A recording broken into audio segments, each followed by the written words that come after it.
प्रबल, जिस तरीके से अभी हम बात कर रहे हैं, तमाम सारी तस्वीरें हमने दिखाई, वीडियोस दिखाए उसमें कि कैसे हालात हैं वहां पर।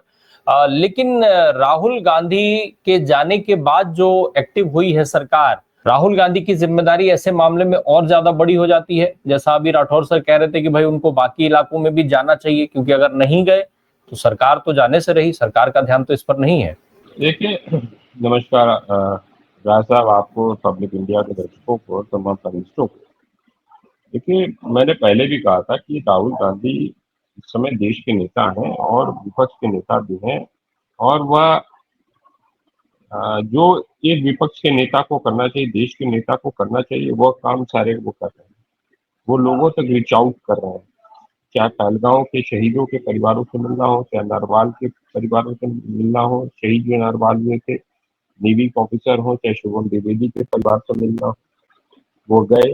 फिर पुंछ, जब नरेंद्र मोदी की सरकार ने छोड़ ही दिया पुंछ के बारे में, राजौरी के बारे में जानकारी रखना, या कश्मीर के बारे में जानकारी, जो वहाँ पे नुकसान हुआ है, वहां पर जाकर लोगों से मिलना, वहां के पीड़ित जो लोग थे, जो लोग मारे गए, जो बच्चे मारे गए, उनके दोस्तों से मिलना, उनके परिवारजनों से मिलना, उन तमाम मंदिर, मस्जिद, गुरुद्वारों को जाना, वहाँ के लोगों से मिलना, उनसे बातें करना, उनकी संवेदना, उनकी प्रति संवेदनाएं जाहिर करना, ये सब एक नेता का काम है, और वही काम राहुल गांधी जी कर रहे हैं। क्योंकि राहुल गांधी जी देशभक्त परिवार से आते हैं। उनके नाना, उनके पिताजी के नाना जवाहरलाल नेहरू जी, उनके पिताजी पंडित पंडित मोतीलाल नेहरू जी लगातार देश के आंदोलन में लगे रहे, राष्ट्रीय आंदोलन में लगे रहे, आजादी के आंदोलन में लगे रहे। नेहरू जी ने देश निर्माण में काम किया, इंदिरा जी ने देश को मजबूती से मजबूत किया, और साथ साथ पाकिस्तान के दो टुकड़े भी कराने में सेना को महत्वपूर्ण उन्होंने आदेश भी दिया। तो उसके बाद जो भारतीय जनता पार्टी है, उसके पास कुछ तो है नहीं करने के लिए, तो वह यही कर सकती है कि जो रास्ता कांग्रेस पार्टी ने अब दिखाया है, अब उसको पीछे पीछे जा सकती है। राहुल गांधी जो दिखा रहे हैं, क्योंकि उसके पास कुछ है ही नहीं। अगर होता तो आज वो उसके डेलीगेशन में बहुत सारे भाजपा के नेता जाते, लेकिन उसके पास भारत की बात को रखने के लिए विदेश में कोई नहीं है, तो इसलिए कांग्रेस पार्टी से तमाम लोगों को डेलीगेशन पे लेके गई है कि भारत की बात को प्रमुखता से रखा जाए। कोशिश जारी है, लेकिन हो पाया नहीं हो पाया वो तो बाद में दिखेगा। जिस तरीके से नरेंद्र मोदी की विदेश नीति का फेलियर है, जिस तरीके से पाकिस्तान के साथ चीन और अमेरिका साथ खड़े हैं, रशिया ने अभी कुछ दिन पहले शायद कोई बड़ा डील किया है पाकिस्तान के साथ, तो भारत के साथ खड़ा कौन है? मतलब नरेंद्र मोदी ने जो 200 यात्राएं, विदेश यात्राएं की, 73 देशों से ऊपर की यात्राएं की, उसमें एक देश भी हमारे साथ नहीं खड़ा है। तो यानी नरेंद्र मोदी की सारी विदेश नीति फेल है, यानी नरेंद्र मोदी ने मात्र अपने लिए काम किया और अपने मित्र अडानी के लिए काम किया है। दूसरा जो है, जो ये पहलगांव में हमला हुआ है, 200 किलोमीटर के अंदर जो आतंकवादी आ गए, 2000 से ज्यादा हमारे पर्यटक वहां थे, और उन पर्यटकों की सुरक्षा के लिए कोई नहीं है, न सेना को कोई जवान है, न पैरामिलिट्री फोर्स है, न तो वो जम्मू कश्मीर की पुलिस है। कोई नहीं है, कोई जानने, कोई सुनने वाला नहीं है। 1.5 घंटे तक वहां लोग पड़े रहे, वहां तक कोई सुरक्षा, कोई हवाई हवाई एयर एम्बुलेंस भी नहीं पहुंचा, न हेलीकॉप्टर से। हाँ, अमित शाह दूसरे दिन हेलीकॉप्टर से पहुंच गए, लेकिन अगर वही हेलीकॉप्टर पहले पहुंच गया होता तो शायद 10-8 लोगों की जान बच जाती। तो मुझे लगता है इनकी प्राथमिकता हिंदुस्तान की जनता नहीं है, इनकी प्राथमिकता बस बस नरेंद्र मोदी, अमित शाह, उनकी सरकार की प्राथमिकता बस अडानी अंबानी है। और जिस तरीके से सीज फायर किया नरेंद्र मोदी ने, ये भी सवाल के घेरे में है।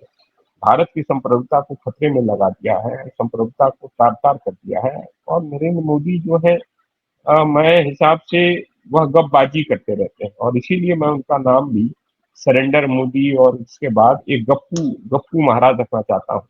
वो गप मारते रहते हैं, और गपबाजी से देश नहीं चलता है। अभी भी वो गप मार रहे हैं। अब वो बताइए, सिंदूर लेकर जा रहे हैं बांटने। अरे सिंदूर अपनी महिला को लगाओ ना।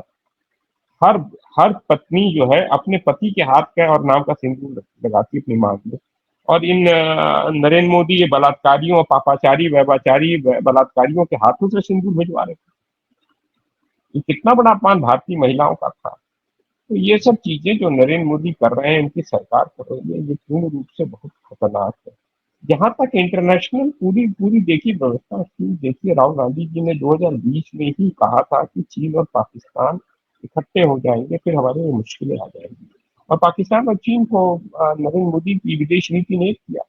पूरे फाइटर जेट्स पाकिस्तान को चीन ने प्रोवाइड किया, उनको इंटेलिजेंस प्रोवाइड की, उनको रियल टाइम सेटेलाइट सेटेलाइट की वो सारी चीजें उनको प्रोवाइड की। पूरे वॉरफेयर में चीन पूरे पाकिस्तान के साथ खड़ा रहा। तुर्की का पूरा बेस आके खड़ा रहा, एक नेवल बेस नेवल शिप आके खड़ी रही पूरी, आके वो उसको उसको उसको ड्रोन दिए गए, भारत के साथ पहुंच रहा है खुलेआम। कोई एक देश नहीं खड़ा, एक देश बता दीजिए जो भारत के साथ खड़ा। उल्टा ट्रंप ने 10 बार बताया कि उसने सीज फायर कराया। तो इस देश के लिए सबसे ज्यादा खतरनाक नरेंद्र मोदी है, उनकी विदेश नीति है, उनकी जो नीचे की गृह जो घर की नीति है यानी गृह नीति है वो भी खराब है। मुझे लगता है इसलिए मैं पहले भी, आपको याद होगा जब हमला हुआ था 22 तारीख को, हम और आप 25 तारीख को हम लोग मीटिंग कर रहे इसी तरह वार्ता कर रहे थे। उस दौरान भी मैंने कहा था कि दैनिक भास्कर की रिपोर्ट में, विनय सुल्तान की रिपोर्ट में आया था 30 नवंबर 2024 को कि 200 आतंकी कश्मीर के अंदर आ गए हैं, उनको पीओके में कैंप खुल गए हैं, उनको जो है गुरिल्ला वॉरफेयर की ट्रेनिंग दी जा रही है। उल्टा इन सब चीजों पर ध्यान देने की जगह पर फिर एक वायर की रिपोर्ट आई जिसमें नीतू जैन ने लिखा, वरिष्ठ पत्रकार ने, कि किस तरह के एनटीआरओ के हेड के लिए अमित शाह और नजीब डोभाल का झगड़ा है कि उनका उसका व्यक्ति बैठेगा, उसका व्यक्ति बैठेगा। तो इनपुट्स का कोई इस्तेमाल नहीं किया गया। कोई अगर अजय दैनिक भास्कर की रिपोर्ट में सारी चीजें जिक्र आ गया कि 200 आतंकी घुस गए, तो यह तो देशद्रोह है कि जिन लोगों ने उस पर कोई कार्रवाई नहीं की, और इसकी जिम्मेदारी अमित शाह की बनती है, इसकी जिम्मेदारी अजीत डोभाल की बनती है, और इसकी जवाबदेही जो है नरेंद्र मोदी की बनती है, और विदेश नीति में जो फेलियर है उसके लिए विदेश मंत्री की बनती है। इन चारों को इस्तीफा दे देना चाहिए। विदेश मंत्री कहते हैं कि उन्होंने पहले ही जो है पाकिस्तान को बता दिया था कि हम जो है आतंकी टेरर कैंपों पर हमला करें। अगर पाकिस्तान के टेरर कैंपों पर हमला करेंगे तो क्या पाकिस्तान की आर्मी और पाकिस्तान के आईएसआई वहां पे लोगों को क्या नाम, अजहर महमूद और हाफिज सईद और हिजबुल मुजाहिदीन के सैयद सलाउद्दीन वहां रहेंगे क्या, बैठे रहेंगे क्या आए और रॉकेट आए और भारत से कोई मिसाइल आए और हमें मार, उनके आतंकी बैठे रहेंगे? वो सारे भाग जाएंगे। अभी 14 करोड़ रुपया फिर हाफिज उसको मौलाना मसूद अजहर को दिया है पाकिस्तान की सेना ने उनके एस्टेब्लिशमेंट को बनाने के लिए। अब आप ये बताइए कि जब ये सब चीजें हो रही हैं और पाकिस्तान को इंटरनेशनल मॉनिटरी फंड से अरबों डॉलर मिल गए, तो भारत की विदेश नीति है कहाँ? भारत खड़ा कहाँ है? भारत है कहाँ? तो नरेंद्र मोदी ने जो कमाई भारत ने पिछले 75 वर्षों में विदेश नीति के हिसाब से की थी या बाकी सब जगहों से किया था, आज सारी चीजों पर पानी फेर दिया नरेंद्र मोदी। नरेंद्र मोदी बस जाके गले मिल रहे हैं, गद्दी दे रहे हैं। यहाँ तो मेलोनी भी साथ नहीं आई, इटली वाली मेलोनी जो उनकी अभी कुछ दिन पहले मेलोनी मोदी को लेकर भाषण दे रही थी, बात कर रही थी कि ट्रंप और मोदी और मेलोनी और अर्जेंटीना के कोई एक और राष्ट्रपति के बारे में जिक्र कर रहे थे। वो मेलोनी भी साथ नहीं है, वो भी पाकिस्तान के साथ खड़ी रही। उनकी उनकी इटली भी पाकिस्तान के साथ खड़ा रहा। तो कोई G20 का कोई देश नहीं खड़ा रहा, तो नरेंद्र मोदी के साथ है कौन? बस गपबाजी, गप मिस्टर गप्पू महाराज, उस नरेंद्र मोदी, उस जैकब जुमा ऑफ इंडिया, उस surrender Modi. Can you tell me, आप बताओगे कि विदेश नीति होती क्या है? तो आपके गप से, गप मारने से नहीं होता है विदेश नीति। विदेश नीति होती है बहुत समझ से, सोच से, बहुत ठंडे दिमाग से। और आप जो है बताओगे कि ट्रंप की सरकार बनवा देंगे, कभी आप कहोगे कि हम विश्व गुरु बन गए, कभी आपकी मीडिया कहेगी कुछ बन गए। कहाँ विश्व गुरु हो भाई? और आपकी मीडिया ने इतनी ज्यादा, गोदी मीडिया ने कभी कहा कि लाहौर जीत लिया, कभी कहा इस्लामाबाद जीत लिया, कभी कहा ये जीत लिया। कहा क्यों झूठ बोलते हो? जनता से झूठ बोला। और अभी भी कोई बताया नहीं जा रहा है कि भारत को नुकसान कितना हुआ। नुकसान इसलिए बताया जाता है कि नुकसान अगर है तो उसके बाद हम उस पर कोशिश करके आगे मजबूती से लड़े। अभी आर्मी चीफ ने क्या कहा कि हमें टाइम पे मिलता नहीं, हमें टाइम पर लड़ाकू विमान नहीं मिलते। तो ये आर्मी चीफ करे, हम तो कह नहीं रहे। अब तुम कल से ये नरेंद्र मोदी की ट्रोल आर्मी चीफ को ही गाली देने लगेगी। तो ये, और इनकी आदत है, कर भी सकते हैं, कोई भरोसा नहीं है। ये कर्नल सोफिया को जो आतंकवादी की बहन बताने वाला विजय शाह अभी भी मंत्री रह सकता है भारतीय जनता पार्टी के मंत्रिमंडल में, मोहन यादव की। और उसका उप मुख्यमंत्री कहता है कि भारत की सेना कदमों में है, और बाकी वो अभी वो वायु सैनिकों को गाली देता है, उसका एक विधायक भारतीय जनता पार्टी का, उसके बाद भी सब बने हुए हैं, तो ये कुछ भी कर सकते हैं।